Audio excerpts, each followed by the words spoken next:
تیری اوقات انسانی اوقات کے سبحان اللہ علم یکن نطفۃ من منی یمنا ثم کان علقۃ فخلق فسوی، یہ اوقات اے اوقات میں عرض کی تھی کہ اتنا نہ اکھٹ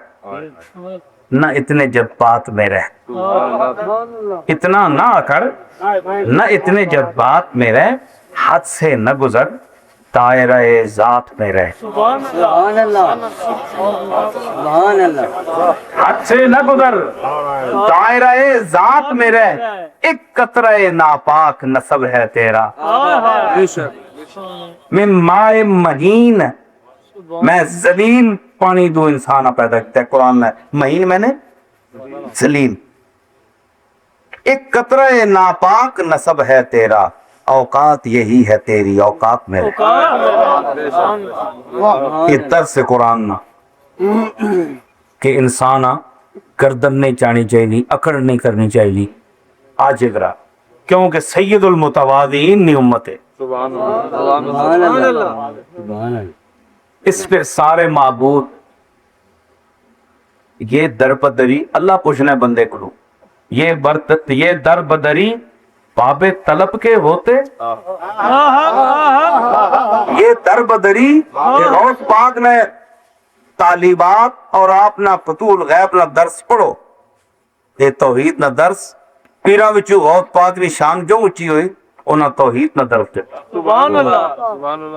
یہ میں نہیں آنا کہ اور اولیاء اللہ نہیں دیتا، لیکن اس بندے جتنا درد دیتا ہے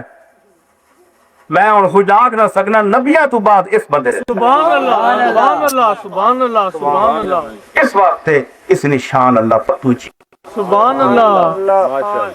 یہ در بدری باب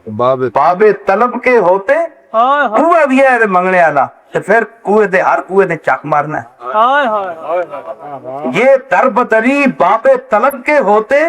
یہ شرک مسبب سبب کے ہوتے، سبحان اللہ کیا آب و سراب میں نہیں کوئی فرق، کیا آب و سراب میں پانی تے سراب جو ہونا ہے یہ چمکنے تو پانی بھی چمکنا ہے، لیکن زمین آسمان نہ فرق ہے، تسی اسا پانی سمجھ کے تے سڑکاں ہوتے تسی زبان لمبی کر چھوڑو جناب کوئی پانی کے پینے سبحان اے موٹر ویز بھی نہیں ہونا چمکنا ہے نہیں، پانی نظر آنا پانی ہونا نہیں، اللہ کیا آب و سراب میں نہیں کوئی فرق، ہائے ہائے غیروں کو پکارتے ہو رب کے ہوتے، سبحان اللہ سبحان اللہ سبحان اللہ اللہ نے ہونے ہو غیرہ پکارنے ہو، کیڑے غیر اے پتاں کے سجدے کرنے ہو، سبحان اللہ شرک کرنے ہو، انہاں کو منگنے ہو جڑے خود محتاج ہو اللہ نے، ہائے ہائے ہائے ایک ٹریک حضرت غوث پاک نے تعلیم دیکھو، کوئی بندہ میں چیلنج کرنا ہائے ہائے اس سٹیج پہ بیٹھ کے میں چیلنج کرنا کہ حضرت پیران پیر شیخ عبد القادر جیلانی کی تعلیمات سے کوئی شخص یہ ثابت کر کے دکھائے کہ انہوں نے اللہ کے بغیر کسی سے مانگنے کا حکم دیا ہو یا اشارہ کیا ہو یا ذکر کیا ہو، سبحان اللہ سبحان اللہ سبحان کیونکہ آپ فرماتے ہیں کہ وَكُلُّ وَلِي لَهُ قَدَمٌ وَإِنِّي عَلَىٰ قَدَمِ النَّبِي بَدْرِ الْكَمَالِ، ہر ولی کا ایک طریقہ ہے لیکن میں اپنے نانا جان کے طریقے پر ہوں، وہ بھی اللہ سے مانگتے تھے، وہ بھی اللہ سے مانگتے تھے، میں بھی آپ کی سنت سمجھتے ہوئے اللہ سے مانگنا رسول اللہ کی سنت، سبحان اللہ